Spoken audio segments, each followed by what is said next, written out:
Welcome, lords and ladies of the realm, to the first installment of the Middle English Cookerie. For those of you who didn't see the community posts, the Middle English Cookerie is a show where me and my girlfriend cook recipes medieval style, though with some adaptations for the modern age, and narrate it in medieval English. Turn on the subtitles if you want to actually follow along. From this point on, this video will be presented in Middle English. Today, we are making mitches and manchets.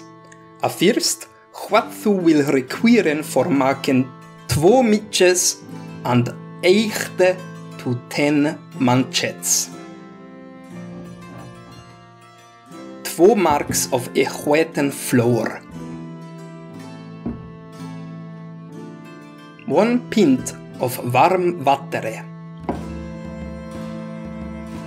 2 ounces of flour of rice. 1 cochlear of salt. 4 cochlears of warm honey.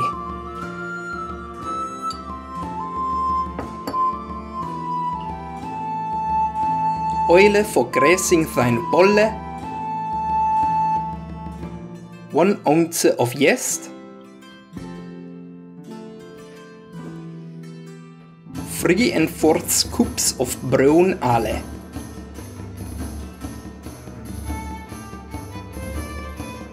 And the tools thou willst requiren: a roller, a large bolle for mongling, thine hands, cleanly if thou wouches south, and an oven. A first, mingle the flours in the bolle with thine hands, making them well commixed.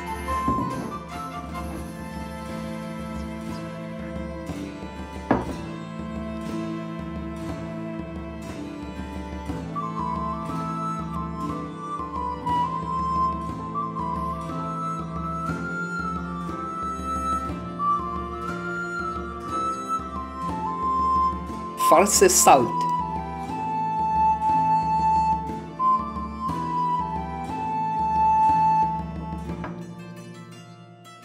Continue menglen.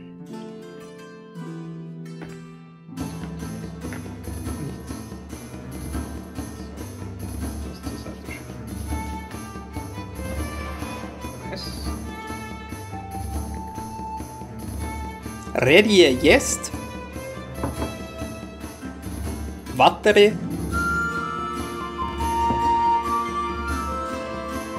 honey,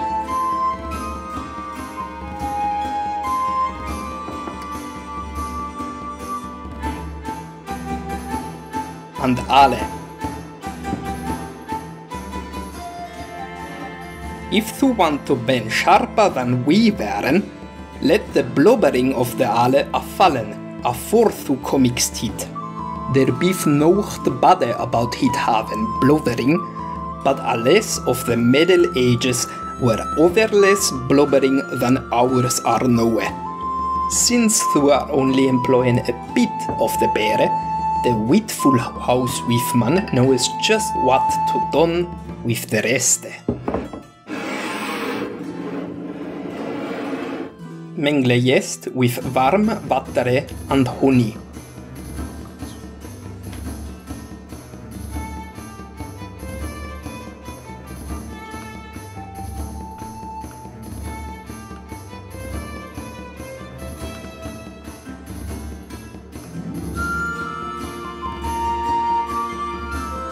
Make a smooth creme.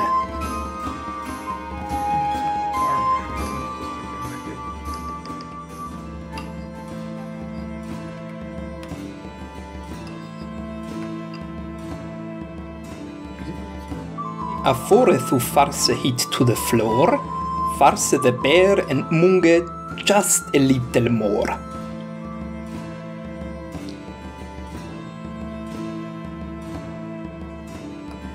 Farce the yeast among the flour and mold to a smooth paste.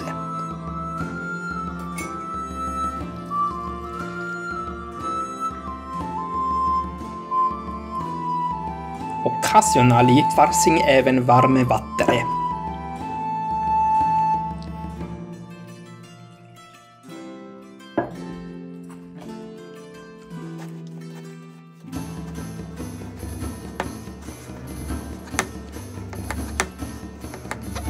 Continue molding for about 8 minutes.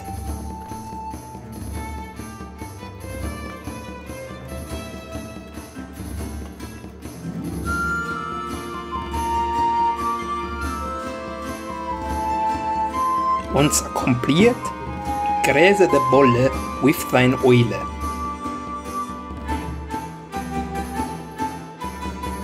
Overvary it with a raster cloth and let the pasta rest in heat for 1 to 3 hours. While we wait for the dough to rise, allow me to take the opportunity to do some history. Let's talk about medieval baking, but in contemporary English, just to be a bit more understandable.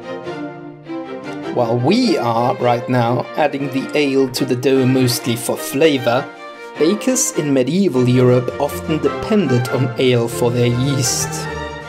Since microbiology wasn't really understood by medieval people, idiots that they were, they didn't know that it was in fact a tiny fungus, Saccharomyces cerevisiae, that gave their dough that incredible rise and fluffiness.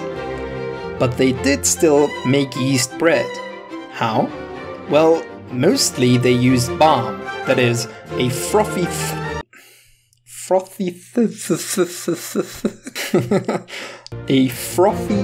foam that forms, what a tongue twister, on top of beer or wine during the fermenting process. Some bakers also kept one day's dough in a little bit of flour to use the yeast from that dough the next day. But as with all matters in medieval history, this strongly depends which period we're talking about, given that the medieval period, depending on how you count, took 1000 years. Just imagine where we were 1000 years ago. Hint, it was actually the medieval times.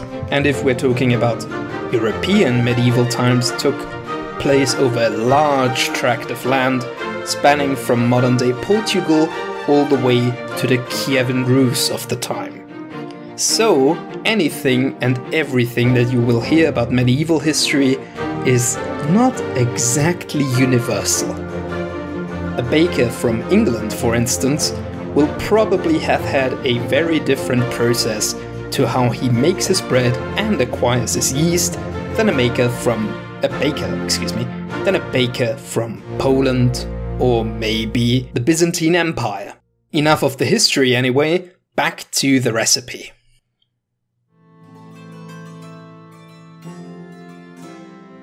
Och när din pasta har risen, heter det oven 250 degrees Celsius. Medieval people didn't really measure temperature in numbers like we do. Or 300 degrees Fahrenheit. Levele the pasta van swappe hit a twin.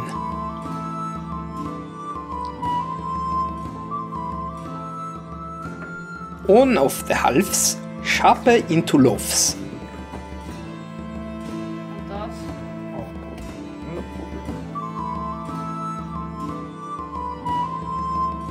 The other into 6 rolls. Let them rest a while. Then bake the manchettes for 15 minutes and the loaves for 20. And you are done!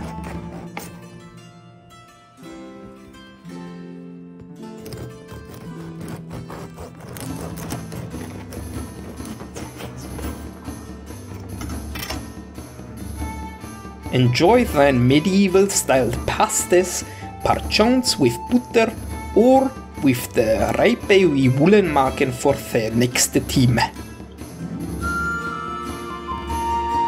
Thank you for watching the first episode of the Middle English Cookerie. Please leave any thought you have about this episode in the comments below.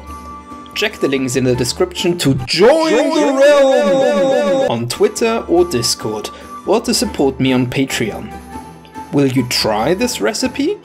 We are very excited to welcome you back with another recipe soon. Thanks for watching, and I'll see you around.